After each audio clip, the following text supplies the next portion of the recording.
25 জানুয়ারি আমরা যখন একটা গোপন বন্দিশালা, যেটা বৃহত্তম গোপন কারাগার, সেইটা উত্তরাতে অবস্থিত, এতটুকু বলতে পারি।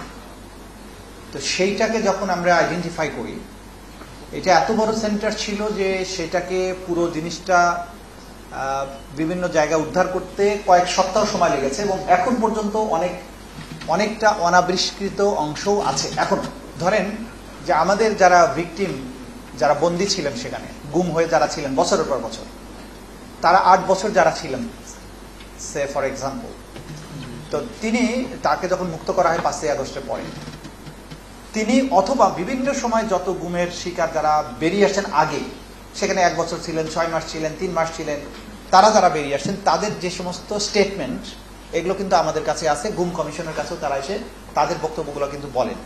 তাদের বক্তব্য থেকে আমরা প্রথমত তাদের স্মৃতির থেকে একটা ম্যাপ আঁকি। আমরা বলা হতো যে, কারণ সবাইকে ইনভেরিয়েবলি সবাইকে কিন্তু হাত পা বেঁধে রাখতো এবং চোখ বেঁধে রাখতো অল দ্য টাইম। কোনো কোনো ক্ষেত্রে বাথরুমে গেলে খুলে দিত, কাউকে রুমের মধ্যে একটু খুলে দিত, কাউকে কিছুদিনের জন্য খোলা রাখতো, আবার বন্দি রাখতো। এই যে প্রক্রিয়াটা, এর মধ্যে যদি 8 বছর থাকে, কখনো কখনো তো কিছু না কিছু সে দেখে। তাকে খাবার দেয়া হয়েছে, চিকিৎসা দেয়া হয়েছে। এই যে 8 বছরে প্রতিদিন যে সমস্ত ঘটনা ঘটেছে, সেগুলো যখন স্মৃতির থেকে উনি বলতে থাকে, তখন কিন্তু আমি শুধু না, আপনারা যে কেউ কল্পনায় একটা পিকচার কিন্তু আঁকতে পারে। তো সেরকম ভাবে আমরা পিকচার এঁকেছি।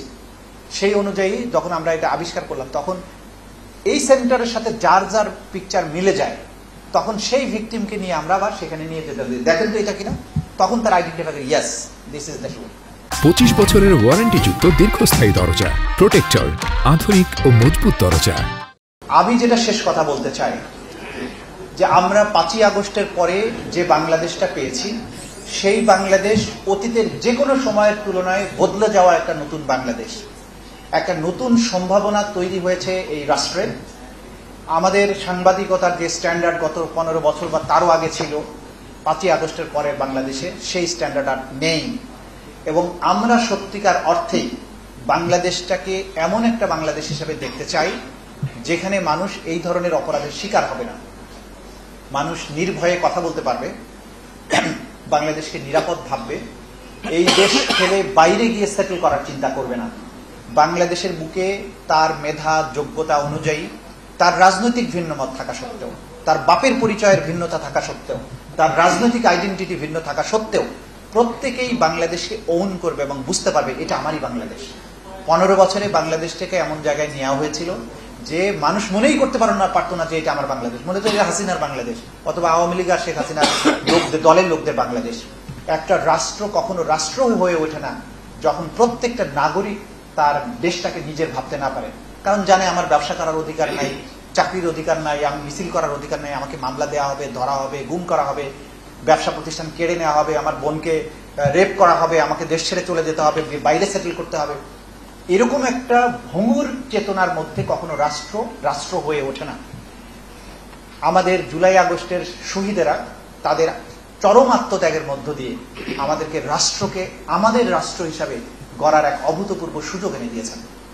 সেই জায়গায় যারা সাংবাদিক বন্ধুরা আছেন, এই বিচার প্রক্রিয়া আমাদের কোনো আলাদা বিষয় নয়, এটা আপনাদেরই বিচার। এই রাষ্ট্র আপনার, এই রাষ্ট্র আপনার সন্তানদের জন্য।